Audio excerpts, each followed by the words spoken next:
t'es troué, tes collants et tes filets. Bon retour à l'antenne. Vous écoutez le service radio des forces armées nigérianes 107.7 FM Abuja. Voici à présent nos mises à jour.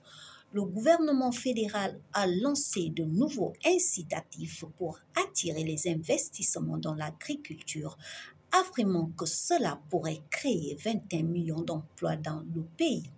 Il a également promis des réformes pour développer l'irrigation, améliorer l'accès au crédit et créer des millions d'emplois ruraux dans le cadre de l'agenda économique du président Bola Tinubu.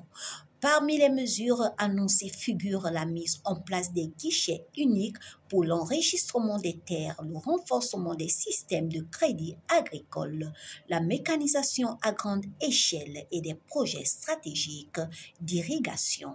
Le vice-président Kashim Shettima a présenté ses plans lors du Forum national et sous-régional Hand in Hand pour l'investissement agricole de l'Organisation des Nations Unies pour l'alimentation et l'agriculture, FAO.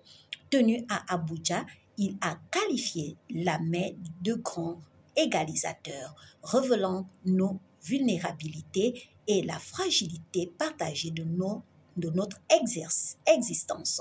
L'assistant spécial principal du vice-président chargé des médias et de la communication, Stanley Wokocha, a rendu cela public dans un communiqué intitulé « Plus d'incitatifs pour les agriculteurs », alors que le gouvernement fédéral dévoile de nouveaux avantages pour l'investissement agricole.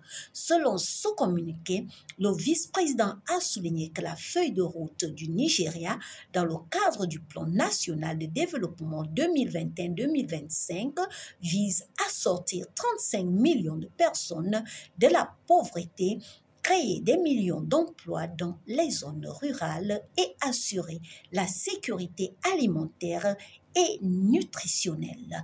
Il a rassuré les investisseurs que les réformes réglementaires, les partenariats publics-privés et les innovations agritech feront du Nigeria un pays ouvert aux affaires.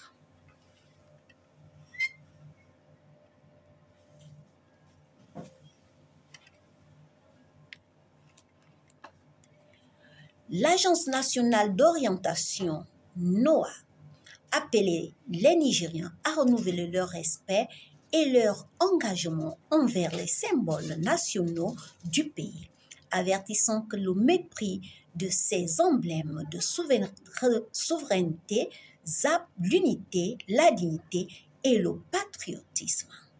S'adressant aux journalistes, aux organisations de la société civile et aux partis prenantes à Uyo, alors que la nation commémore la journée nationale des emblèmes 2025, le directeur de la NOA pour l'État d'Akwa Ibom, M. Mpotum, a déclaré que les symboles nationaux tels que le drapeau, les armoiries, l'hymne, le serment, l'allégeance et la Constitution doivent être traités avec la plus grande référence. Il a expliqué que le 16 septembre est réservé chaque année pour commémorer la remise officielle des symboles nationaux du Nigeria lors de l'indépendance, décrivant cette journée comme un moment de réflexion sur les valeurs communes